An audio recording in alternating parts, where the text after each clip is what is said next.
Andaikan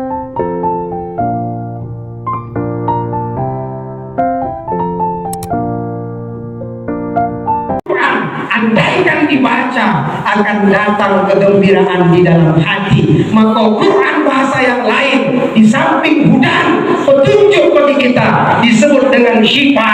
Apa itu syifa? Obat.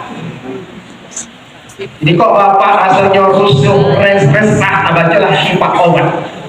Quran itu dibaca, Pak. Jangan ke pelarian yang lain. Bismillahirrahmanirrahim. Ustaz, aku tak pandai baca Quran. Sekarang ini banyak metode Quran. Yang tak pandai baca, lihat terjemah bacaannya. Tapi sakitnya kadang keliru. Alladzi, tulisannya alladzi. Kan sulit nih. Pak, memang harus pandai awak. Tapi mohon maaf, ambo juga orang Melayu asahan. Rato-rato anak Melayu itu kok udah kocik diajari Iqra. Paling tidak tamat SD dia bisa membaca meskipun tidak benar. Betul? Perlahan belajar, insya Allah bisa. Malam tak kakak bedanya Quran dengan WA yang kita baca dengan koran. Kalau Quran meskipun terbata-bata tetap dapat pahala, tapi kalau memang bacaan lain belum tentu ada nilai pahalanya. Inilah Quran. Quran memandangnya ibadah. Maka ibu kok wirid Yasin pandang, bajunya Ustaz tidak, Yasin. Ada juga model ibu-ibu ini baca Yasin, baca wirid Yasin, bukan nengok Yasin, nengok baju cantik ya. Ibu ini pandai pula, memang betul-betul mahal agak digoyang-goyangnya.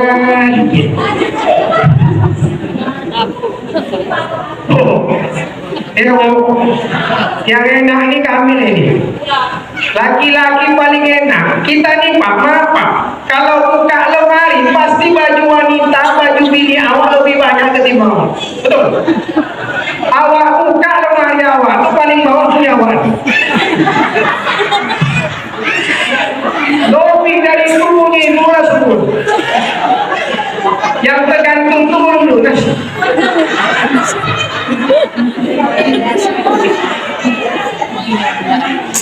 Tapi ibu paling pentingkah ketimbang kami. Kami ini kok udah datang wirid Yasin, kadang bapak ini pakai kemeja tangan panjang, alhamdulillah. Kadang lengan pendek, kadang berkaus besar, selesai. Tapi kalau ibu-ibu yang wirid Yasin, jam berapa kita wirid? Pukul 3, jam 1 kita berdandan. Dipakai yang meriah-meriah, yang mewah. Mohon maaf, pon ada itu ibu lakukan ketika menghadap lagi. Jujur dulu, pernah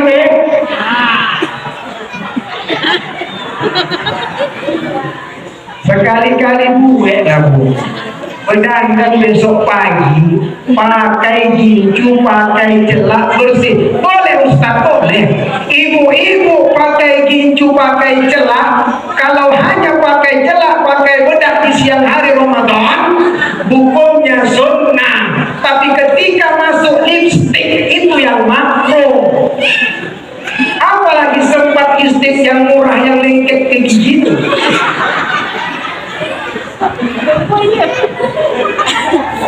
Ini kok mahal kalau itu, kok mahal tetap posisi di bibir. Tapi kalau udah mau lipstick yang murah-murah lengket ke gigi, itu ibu lengket ke gigi dirasa dengan lidah, terasa asinnya, ibu telan, batal puasa.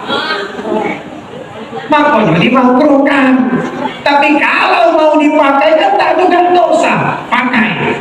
Siang Ramadan kita harus kelihatan cerah. Islam tidak menyuruh Ramadan itu bulan berlemas-lemas, tak ada. Kadang banyak orang kayak artis, udah habis 2 piring di rumah, begitu keluar paling lemah, paling lesu dia. Puasa. Orang ibadah puasa, ibadah sir. puasa ibadah rahasia.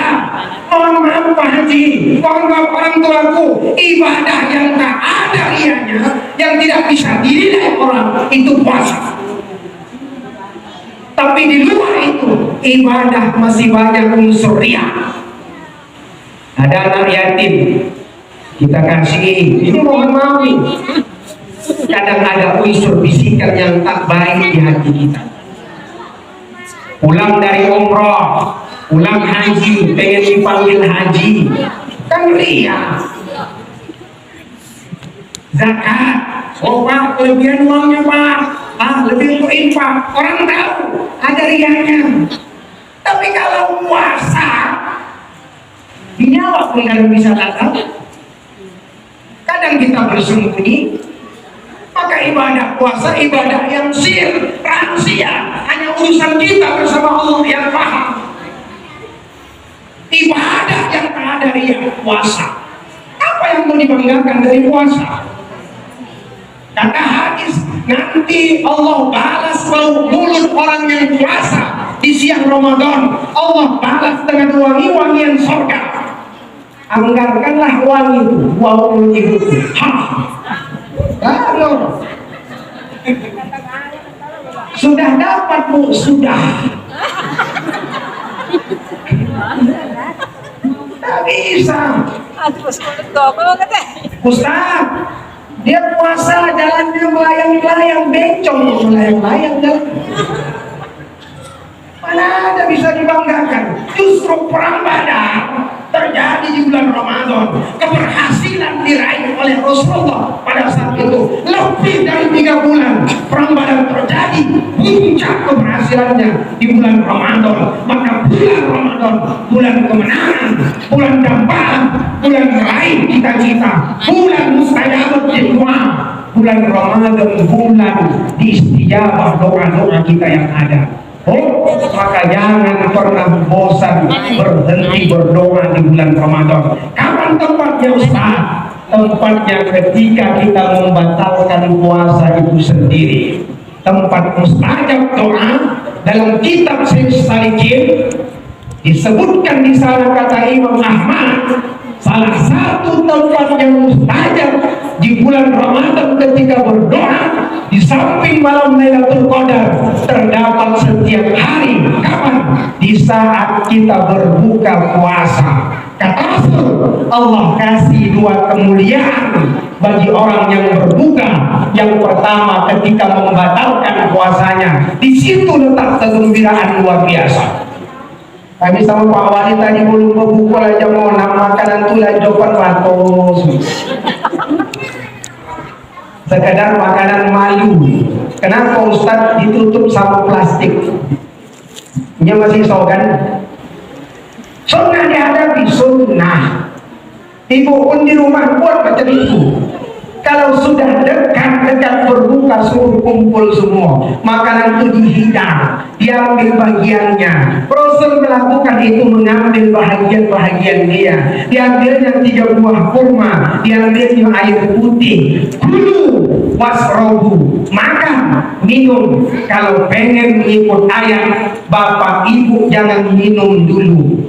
Cukup dulu, ambil bahagian mana makanan yang kita senangi, ambil wasrobu, setelah itu baru minum. Jelas? Itu kebahagiaan yang pertama di saat berbuka. Yang kedua, pada saat berbuka di Qori Rabbi, ketika itu kita sedang jumpa dengan Allah Subhanahu wa Ta'ala. Kalau jumpa dengan Tuhan, jangan doanya cukup Allahumma laka sumtu wa bika amantu wa ala rizkika aftartu. Terlalu pelit kita dari Allah Ta'ala. Minta yang banyak, yang luas. Rasul dalam sejarah sampai sahabat yang lain pun bingung ketika mereka sudah ambil 3 kurma, habis Umar makan, ternyata tangan Rasul tidak turun dari mengijabah mengangkat doanya. Panjang doa yang dibaca Rasul. Salah satunya Allahumma zahabat zama wa batala'atil urqa wa sabbatil hujra insyaallah ta'ala ya wasi'al fadli ighfirli alhamdulillahilladzi ta'anani wa sumtu wa razaqani faqtartu. Diterangkan dalam Silsilah Salihin, sunnah diadakan doa tergantung kebutuhan kita.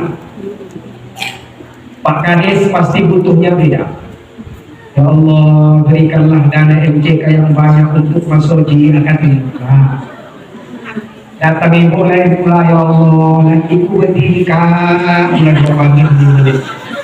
Ambo nengoknya memang Masya Allah, tak seorang tunjuki hatinya, ya Allah. Masa setiap sahur ambo aja yang banguninyo, ambo rumah tiga lah itu curhat apa itu? Oh, berdoa boleh, tapi mengukur Allah curhat jangan. Ada model awak ni berdoa tidak detail. Ini nampak pajero kawan, ini meriah. Aku beli pajero lah, begitu minta sama Allah, ya Allah, sak platnya pun disebut warnanya. Coba berikan aku pajero warna putih lebih cantik dari tetangga, ya Allah. Oh, nah. Doa sama Allah itu cukup padat singkat. Ya Allah, sempurnakan kehidupan dunia. Tahu Allah isi hatimu pajero, Masya Allah diijabah oleh Allah. Yang datang Alfa, mantap.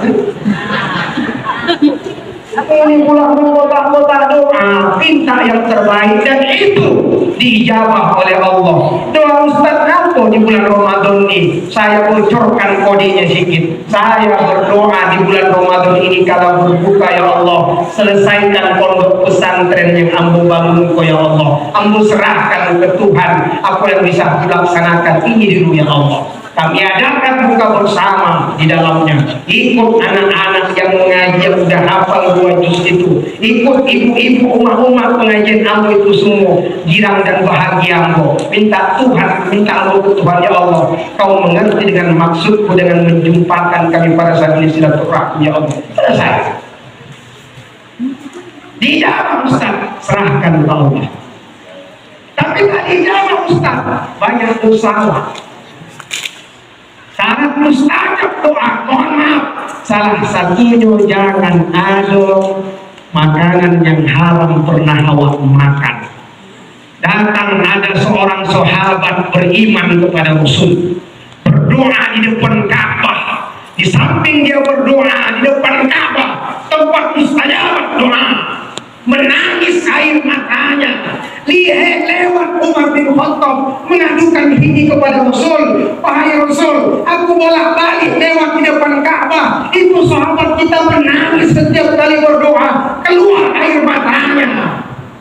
Masya Allah, bukankah tidak dijawab doanya? Tempatnya mulia, saatnya mulia. Kata baginda Muhammad, fa'ilam yastajibalah, Allah tidak memperkenankan doanya. Kenapa? Libasuhul haram, pakaiannya dari yang haram, wa it'amul haram, makanannya dari yang haram. Fa'ilam yastajibalah, tak mungkin Allah perkenankan doanya. Jadi kalau Bapak saat ini masih berdoa, Allah tidak ijabah doa kita. Masih banyak mungkin yang tak baik masuk ke dalam diri awak. Kadang Bapak halal mencarinya, ibu pula yang bikin halal masuk ke mulut Bapak. Kami pula yang salah, kata ibu ini. Oh, kasih ibu. Biar Ustaz, gara-gara telur ayam sarapan pagi makan sahur tidak ibu cuci. Nah. Joleh ya, orang juga. Gara-gara telur ayam keluar dari perut besar. Dalam hadis Subulus Salam, kaidah fikihnya mengatakan sesuai kata Rasul, setiap yang keluar dari perut besar, baik manusia maupun hewan, semuanya haram, najis, termasuk telur ayam. Dari mana keluarnya, Bu? Dari jin.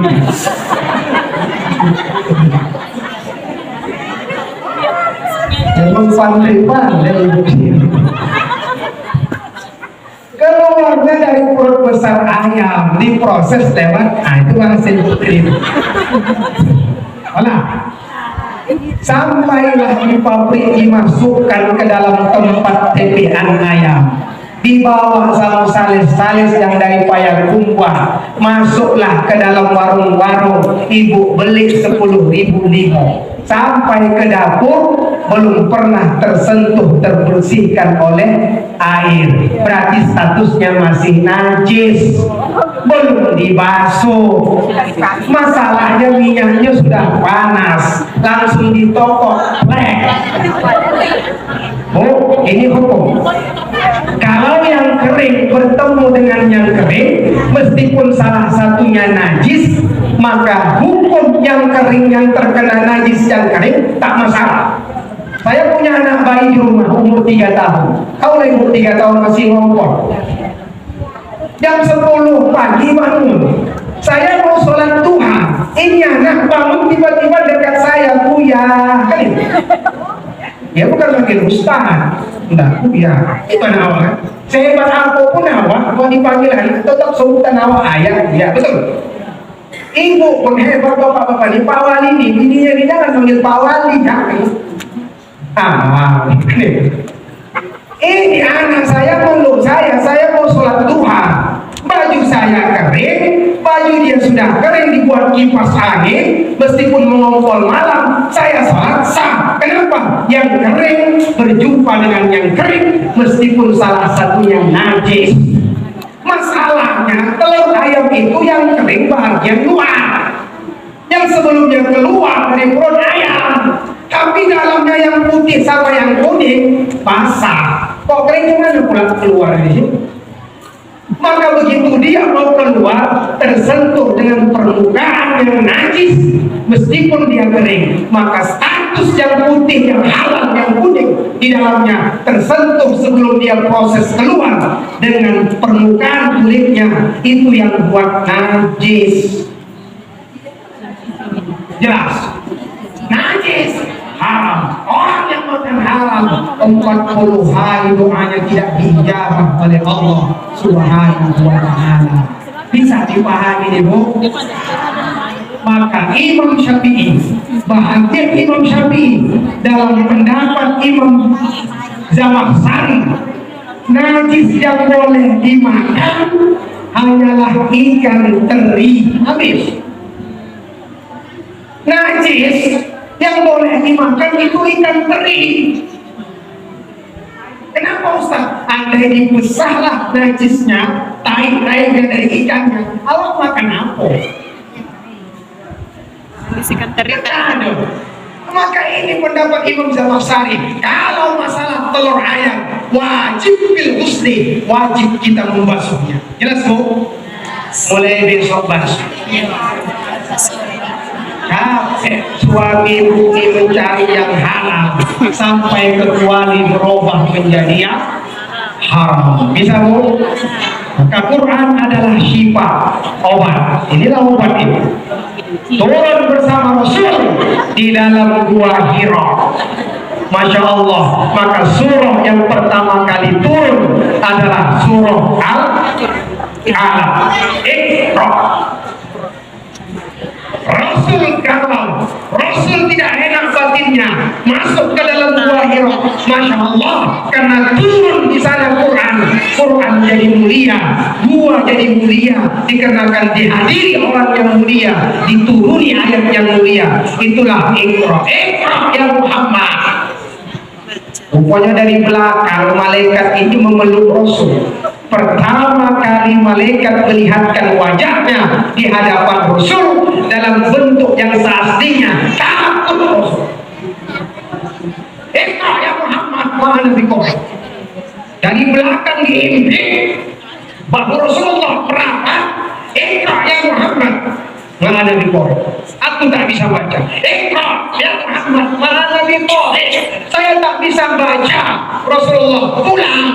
Langsung di tokohnya rumah Khadijah, yang dilindungi selimuti tuai Khadijah, tanpa banyak tanya langsung Khadijah menyelimuti Rasul. Joleh, ini contoh bini yang elok. Kok bapak minta tolong, jangan lagi kayak wartawan itu. Aku tanya kasih. Ini Khadijah. Pagi hari baru ditanya, wahai Rasul, kamu kenapa tiba-tiba minta selimuti wajahmu pucat? Kata Rasul, wahai Khadijah, aku tadi malam didatangi sesosok yang seram, dipimpinnya dari belakang, disatukannya antara bahu kayak seakan-akan remuk. Dia suruh aku ikra, suruh baca, ikra, baca, ikra. Aku bilang aku tak pandai baca. Masya Allah, meskipun proses seperti itu oleh Rasul langsung hafal.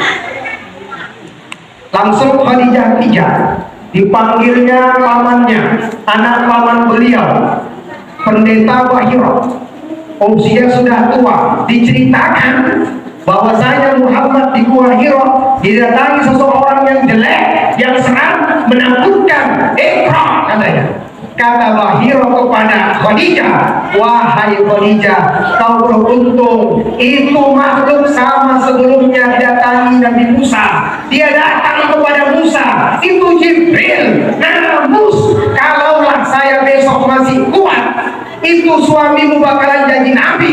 Kalau saya besok masih kuat, akan kubela dia di hadapan orang Mekah, biar dia tidak terusir. Kata Khadijah, apa pula mereka mengusir suami saya di Mekah? Suami saya itu orang asli Mekah, suku terpandang, akhlaknya bagus. 40 tahun baginda Muhammad di Mekah, Pak. 40 tahun Rasulullah hidup di Mekah. Kalau ada orang mau nitip barang, mereka lebih yakin kepada Rasul ketimbang lagi bini mereka masing-masing. Mana begini? Suami saya tuh dicintai oleh orang banyak. Tak mungkin dia diusir. Senyum Bahira. Nyatanya apa? Meninggal istri, meninggal paman. Itu yang saya kisahkan kemarin di musola. Terusir Rasul. Ini Masya Allah, betul pendapat Bahira, betul. Inilah baginda Muhammad penuh dalam ujian. Kadang ujian di Pak Wali tak datang dari awak, kadang datang dari bini, tak juga bini lo nampak dari anak, kadang keluarga, kadang tetangga. Tak mungkin orang palas itu mengusir ibu atau ibu kemarin. Inilah cobaan Masya Allah luar biasa dalam kehidupan. Seakan-akan isyarat Allah menyadarkan kita. Rasul sendiri yang arif billah, dekat sama Allah, tetap diuji. Maka Masya Allah, Bahira mulia karena dihadiri yang mulia, Al-Quran yang diturunkan di dalamnya. Ibu-ibu bisa jadi mulia andaikan Quran itu terus ibu baca. Saya melihat ada orang tua di Medan dekat Sultana. Waktu saya kuliah dulu di sana, umur 95, matanya aktif, masih baca Quran. Saya tanya anak beliau satu universitas sama saya, kenapa orang tua 95 sehat, masih akalnya, ingatannya kuat? Saya sudah tidak datang, tahun semalam baru ini datang, hafal dia nama saya. Orang tua Kutubro dari mudanya terus baca Quran sehabis sholat asar. Inyope kalau habis maghrib inyo nak makan, maka dibaca Quran habis asar. Awak orang lain bisa juga Pak, awak punya kesibukan menaki, pagi tak sobat, kan awak subuh langsung menaki, pulang zuhur habis makan istirahat, habis asar dibaca. Karena kau udah habis maghrib, awak hendak menengok, menangis. Sampai bacalah Al-Quran karena dia adalah obat. Mulia Quran. Bahira jadi mulia karena dijatuhi pertama ayat Kalipur, yaitu Iqra. Joleh kini kola jam tengah seboleh, artinya mau bercakap sudah 1 jam. Namun malam sebelumnya di Musimas Estate 2 dibisikkan sama Ustaz Bang Haji Sabar, Ustaz setengah jam saja jemaah gitu ya Ustaz, besok anda tahajud mereka. Ceramah hamu di Pekanbaru semalam Ustaz 20 menit saja ya Ustaz. Rupanya daerahku kok makin jauh, makin sedikit menit ceramah. Aikolah pulang aku ajak tadi setengah jam, ibu tak mau. Lagi aku bercakap dah 1 jam, mudah-mudahan mau. Betul Bu? Insya Allah, nah tidak. Ibu habis ini mau langsung berangkat ke Medan menjemput istri. Doakan mudah-mudahan dalam perjalanan sehat walafiat, selamat. Dan ibu pun Bu, tolong nasihat saya terakhir.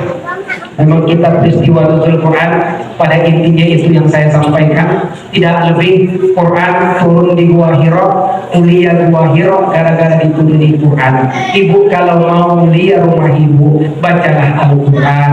Nawwiru buyutakum bi qiraatil Quran. Bacalah, berilah cahaya rumahmu dengan bacaan Quran. Awak sekarang yang banyak bacaan TV, terdengar suara TV, maka program kita dulu masuk Pak Aris program maghrib mengaji, betul. Secara tidak ya langsung pemerintah mengajak kita kembali kepada Quran. Ada negeri Arab dulu di masa tabi'in, mereka menggalakkan Quran sehingga dalam sejarah 3 bulan negeri itu, masya Allah luar biasa, zakatnya tak ada lagi bisa yang diberi, anak yatim kayu-kayu semua, tak lagi mereka memberi karena kebanyakan anak yatim juga bisa memberi, dioper zakatnya ke Mesir. Andaikan itulah kita amalkan, kita budayakan Quran, insya Allah anak-anak awak tadi yang di muka itu berkah besok, mereka jaya, sukses masa depannya, amin ya Rabbal alamin.